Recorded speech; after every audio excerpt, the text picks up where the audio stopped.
go ahead. So I was just saying, what'd you do over the bye week? With the bye week, same thing, just practice, getting ready for school. Now we're back in school, so trying to adjust with school and going back to football at the same time. So that was about it for bye week.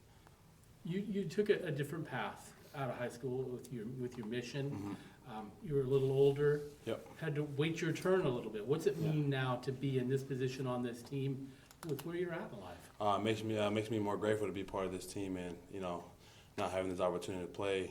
After this long journey, it makes me appreciate every moment that I got to and every practice that I've learned, like all these techniques and different weapons that we had over the years from coaches and from players. And so it was a learning opportunity for me to be the player that I am today. So I'm grateful for all those moments I have from the past years until now. Is it an advantage to be a little older and more mature? Yeah, I think an advantage being older, just I got to gain more weight and stuff, and be able to handle with these big guys on against all the other football teams. And so being older, I think it'd be a huge advantage for me to be here for a while. Where'd you go on your mission? I served in Zambia, Lusaka, Africa. Wow. And so I was there for about 17 months, but due to COVID, I had to come back and get ready to come back and play football. Culture shock going over Yeah, there. it was crazy culture shock, and then coming back here, coming into a working atmosphere was awesome. So that's what I appreciate the most. Is there anything from a mission that translates to football? Yeah, just learning how to overcome adversity. Being where I was outside of home, there's different adversity away from home, away from your comfort zone, and just coming here to Oregon State, training, conditioning, and then obviously sometimes you don't want the outcome you get. Like that's part of the adversity, and that's part of the growth you get as a player, but as a person too. And so, from these past 4 years, I think I've grown not just as a player, but as a person, and I'm grateful for that. What was the biggest thing you missed about being stateside? Food. Yeah. I think just having all the food options I have, that's one thing I miss. So don't take it for granted. For sure. What about just the experience itself? What was the biggest thing that you gained from 17 months over there and doing this? Honestly, I gained a big faith in God and my Savior Jesus Christ, and to this day I'm so grateful for this plan that He has for me. And one thing I learned being on my mission, and even till now, everything's in the hands of God, and so whatever happens is God's plan, and so I trust, I have faith in it, and I'm grateful for everything He's done for me. Did that help you at the end of last year? You're obviously moving along in your career, you're getting older, and then bunch of change. In this program it has helped me a lot. It made me really just trusting Him. Don't let these setbacks take me away from my relationship with Him, and that made me honestly come closer to Him. Go to Him and ask for guidance, and then that's what honestly just pushed me this year, just to work harder and not just to pray, but I got to put in the work too, and so that made me drive even harder for this coming year.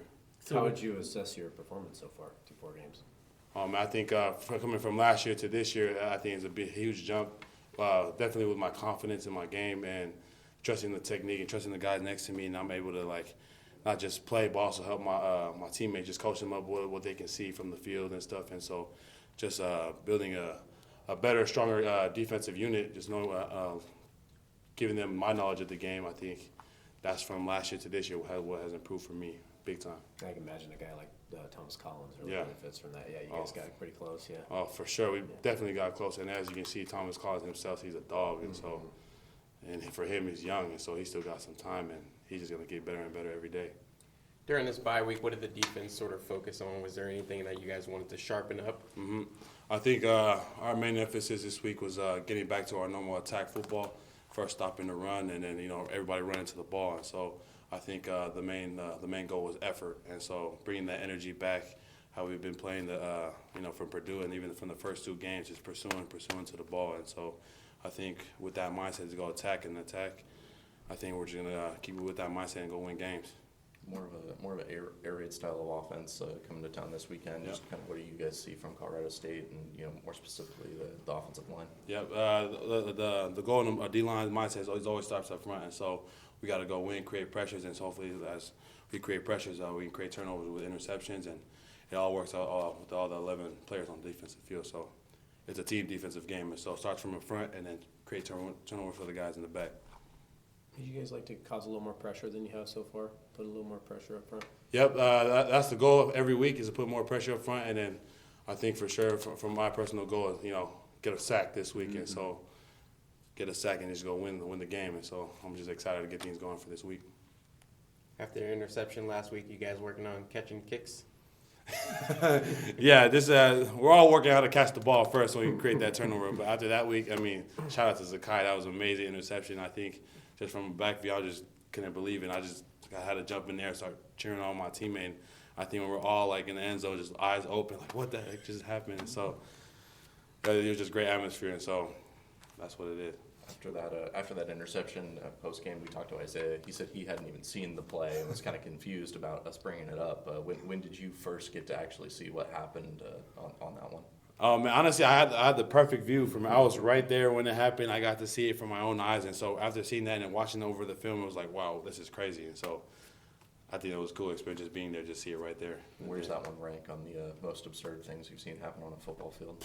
Got to be for this year for sure number one, and so that got to be top for sure.